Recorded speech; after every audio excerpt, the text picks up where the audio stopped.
Tattaunawa mai cike da shakku ta fara tsakanin wakilan Amurka da ɓangaren wakilan ƙasar Iran.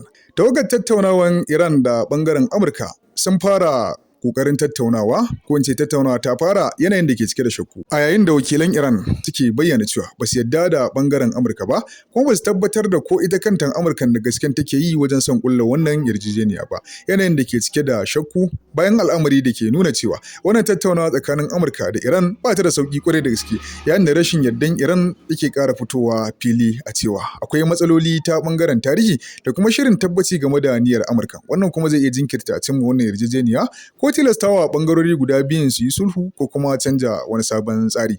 Idan har Amurkan ta nuna gaskiya da kuma sassauci, za ta ƙarfafa amincewa ga Iran. Za a iya kuma samun sauƙi wajen yarjejeniya akan shirin nukiliyan Iran. Kasancewansu a teburin tattaunawa ta ɓangaren Oman na ƙoƙarin yin sulhu yana da ɓangarori guda biyu da kuma damar fahimtar juna da rage fargaba da kuma taimakon ƙasashen waje masu tasiri kamar Oman ko wasu ƙasashen Larabawa da za su iya sauƙaƙa fahimtar juna.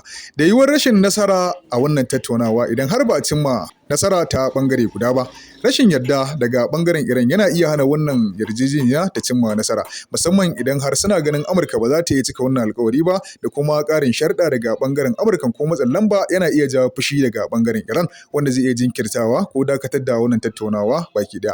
Idan wani ɓangare ya ɗauki mataki na soji ko kuma ya nuna fushi, to hakan zai iya rushe wannan dukkan tattaunawa gabaki ɗaya. Wannan dai tattaunawa tana da muhimmanci ƙwarai da gaske, amma cike take da ƙalubale.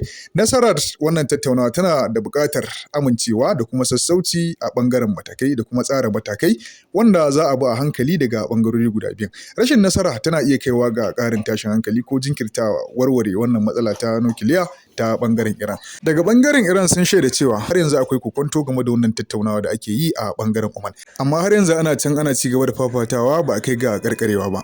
‘Yan uwa, ya kuke ganin waɗannan al'amura? Shin wannan tattaunawa yaya za ta kasance idan har ba a cimma nasara ba? Ku faɗa mana ra'ayoyinku a comment section, kada ku manta kuma da sharing, like da comment. Wannan rahoto yana zuwa daga Hausa Global News.